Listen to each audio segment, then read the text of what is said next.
Assalamualaikum warahmatullahi wabarakatuh. Kenalin, aku Devita Novella dengan NIM 053 dari kelas DKV 2023B. Di sini aku akan jelasin topik dari narasi kecil yang aku ambil, yaitu tradisi kuno yang udah ada dari ratusan tahun yang lalu. Tradisi ini bernama Yatnya Kasada. Di salah satu sudut Jawa Timur ada tempat keren banget yang namanya Gunung Bromo. Kalian pasti familiar dong. Bukan cuma buat foto-foto doang di sana. Di sana ada banyak cerita yang ngajarin kita soal hidup. Kali ini aku bakal liatin ke kalian dua cara pandang yang beda banget tentang gimana sih kita sebagai bangsa harusnya maju. Di tengah-tengahnya ada ritual yang namanya Yatnya Kasada. Gini loh, di seluruh Indonesia kita kan sering dengar atau sering lihat ya, kalau kemajuan itu diukur dari angka-angka ekonomi seperti PDB yang naik terus, investasi yang banyak, sama infrastruktur yang makin canggih. Contohnya jalan tol, pelabuhan besar, sampai pabrik-pabrik baru. Pemerintah sering bilang ini, media pun juga ngomongin terus. Bahkan kita di sekolah juga diajarin. Intinya kita diajak buat percaya kalau makin banyak kita bangun, makin banyak kita produksi, makin banyak kita beli, makin makmur kita. Kayak udah jadi rumus wajib gitu. Orang-orang disuruh jadi pekerja kantoran atau pekerja pabrik, ninggalin cara-cara lama yang dibilang gak efisien. Pokoknya yang serba cepat, serba besar, dan ngasilin duit banyak, itu yang dikata paling maju. Tapi ada cara lain nih buat ngeliatin kemajuan. Cara hidup yang udah ada dari ratusan tahun yang lalu, jauh dari hiruk pikuk kota yang dialami oleh suku Tengger. Mereka ini penjaga setianya Gunung Bromo. Buat mereka, Bromo itu bukan sekedar objek wisata, tapi tempat yang sakral banget, rumah para leluhur dan sumber hidup bagi mereka. Mereka hidupnya tuh banget sama alam, ngerti banget tiap hembusan angin. Hidup mereka tuh tentang bersyukur dan jaga keseimbangan dengan alam. Nah, tiap tahun pas bulan Kasada, filosofi hidup mereka ini ditunjukkan lewat upacara gede, yaitu Yatnya Kasada. Pas upacara itu, ribuan orang suku Tengger bawa ongkek mereka. Isinya macem-macem, dari hasil kebun, ternak, sampai uang. Semuanya bakal mereka lempar ke kawah Bromo. Mungkin kalau dipikir-pikir pakai logika bisnis modern, kok kayak buang-buang ya itu. Tapi dibalik itu semua ada makna yang dalam banget.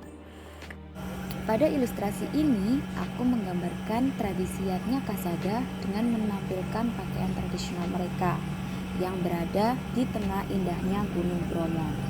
Ada seorang bapak tua di depan, dia memegang keranjang berisi hasil panen buah-buahan segar dan juga sayuran hijau. Di sebelahnya ada ibu yang bersimpuh, tangannya menyatu. Yang di depannya ada sajian makanan. Di belakangnya ada juga yang ikut membawa persembahan. Ini semua melambangkan ketulusan, rasa syukur yang mendalam atas rezeki dari alam.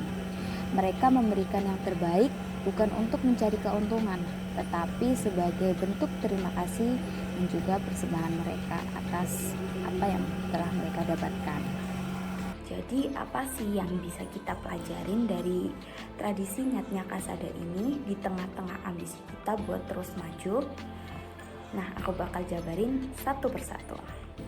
Yang pertama, soal ngasih dan ikhlas.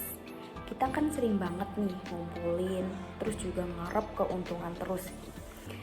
Yatnya Kasada ini ngajarin kita kalau ada kebahagiaan lain dari itu, dari ngasih dan bersyukur sama alam. Ini bukan cuma soal ngumpulin harta, tapi juga jaga keseimbangan hidup kita dengan lingkungan.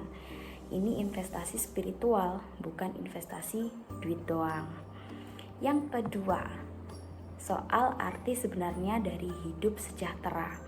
Banyak dari kita ngira nih kalau sejahtera itu artinya punya banyak duit atau enggak punya barang mewah.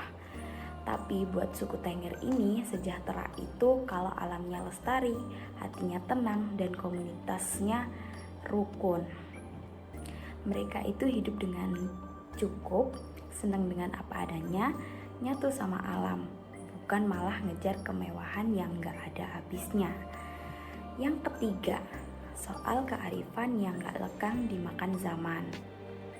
Seringkali cara-cara lama dianggap kuno dan gak penting buat kemajuan. Tapi Yatnya Kasada ini bukti kalau cara tradisional mereka yang udah ngejaga Bromo berabad-abad itu justru ngasih pelajaran penting banget. Ada cara maju yang lebih santai, lebih manusiawi, dan lebih ramah lingkungan. Gak cuma soal ngejar target terus. Yatnya Kasada itu lebih dari sekedar upacara. Ini kayak cermin buat kita semua. Bikin kita mikir juga, sebenarnya kemajuan yang kita kejar sekarang itu beneran bikin semua orang jadi sejahtera gak sih? Atau malah bikin kita lupa sama hal-hal yang lebih penting? Nah, dari kaki Gunung Bromo, suku Tengger ngasih pesan yang simpel tapi dalam banget. Ada loh cara lain buat maju. Cara yang lebih bijaksana, lebih mikirin manusia dan juga alamnya. Ini sebuah kisah tentang ngasih dan bersyukur yang terus-menerus hidup. Nunjukin kalau di tengah-tengah semua modernisasi ini, nilai-nilai lama yang baik itu masih punya kekuatan buat ngasih inspirasi dan bikin masa depan kita jauh lebih baik. Itu aja yang bisa aku jabarin untuk narasi kecil ini. Terima kasih sudah mendengarkan. Wassalamualaikum warahmatullahi wabarakatuh.